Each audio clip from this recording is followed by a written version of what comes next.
Hi everybody, I'm Leah. I am a master potter and founder of Goldfinch Pottery, and I wanted to introduce you to our classic pie plate today.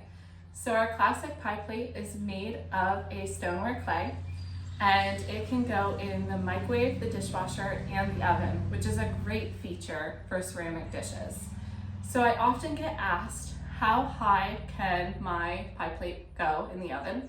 What temperature can it go to? And you should be completely fine in your residential oven. My kiln gets up to over 2300 degrees in its final firing, so I don't think your oven is going to pose a problem for your pie dish. The problem comes in is when you're taking your pie plate from the refrigerator or the freezer to the oven, or from the oven to the refrigerator or the freezer. That will create a temperature shock and can cause your dishes to crack or break, which we don't want that. So keep away from the high temperature shocks. So we want your pie dishes to last as long as possible for you.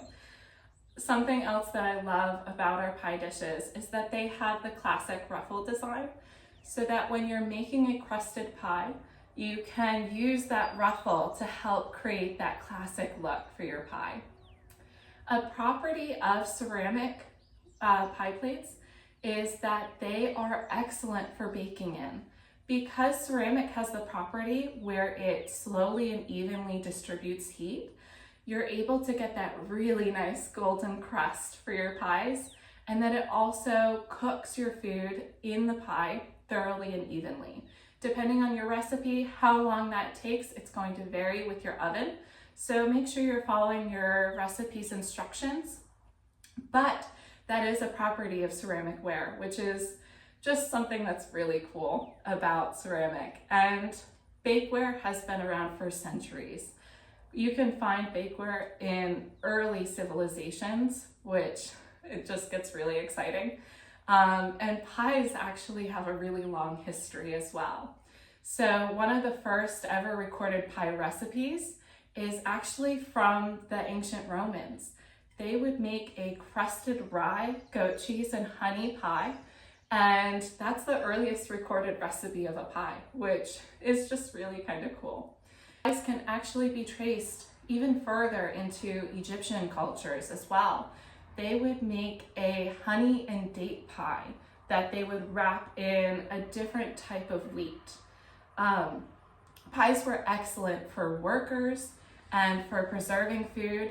They were excellent for workers because they could take them on the go and eat them handheld. And it helped preserve their food, which they didn't have modern refrigerators or anything like that today. We don't necessarily need those techniques of preserving food in that way anymore, but it's just still really cool, the history of that. Fruit pies began to become more of a thing in Europe during the 16th century. Queen Elizabeth I reportedly loved a cherry pie, and that is one of the first ever recorded fruit pie recipes, would be a cherry pie from Queen Elizabeth I, which is a really interesting fact. I think so. Who doesn't love a good pie fact? So that's a little bit of information about our classic pie dish and about the history of pies. If you have any more pie facts or interesting pie dish facts or recipes, please feel free to send them over. I'd love to hear them. And continue watching for a little bit of a demonstration on how I throw our classic pie dish. Thank you for joining for this video, and I look forward to seeing you next time. All right, bye friends.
Maybe leave that part out.